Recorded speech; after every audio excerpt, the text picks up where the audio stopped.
আপনি কি দুশ্চিন্তা, কষ্ট আর মানসিকভাবে ক্লান্ত? তাহলে শুনুন, আল্লাহ তাআলা সূরা আল নাসর বলেছেন, নিশ্চয়ই কষ্টের সাথে আছে স্বস্তি। এই সূরা পড়লে হৃদয় প্রশান্ত হয়, দুঃখ টেনশন কমে, আল্লাহর উপর ভরসা বাড়ে, বিপদের সময় আশা জাগে। প্রতিদিন ফজর বা ইশার পর সূরা আল নাসর পড়ুন, ইনশাআল্লাহ আল্লাহ সহজ করে দেবেন সব কঠিন পথ। আমিন। বিসমিল্লাহির রহমানির রহিম। আলাম নাশরাহ লাকা সাদরাক। আমি কি তোমার জন্য তোমার বক্ষ উন্মুক্ত করিনি? ওয়া ওয়াদা'না আনকা ওয়িজরাক। আর তোমার বোঝা তোমার থেকে অপসারণ করিনি?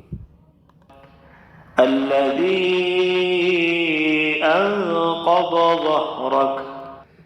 যা তোমার পিঠকে ভারী করে দিত। ওয়া রাফা'না লাকা যিকরাক।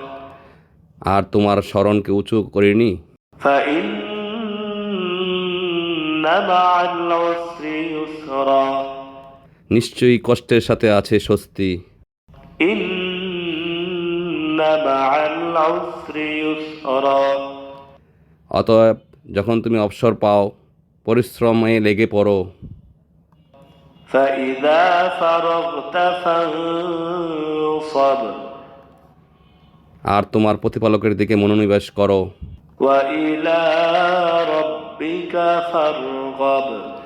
আর তোমার প্রতিপালকের দিকে মনোনিবেশ করো।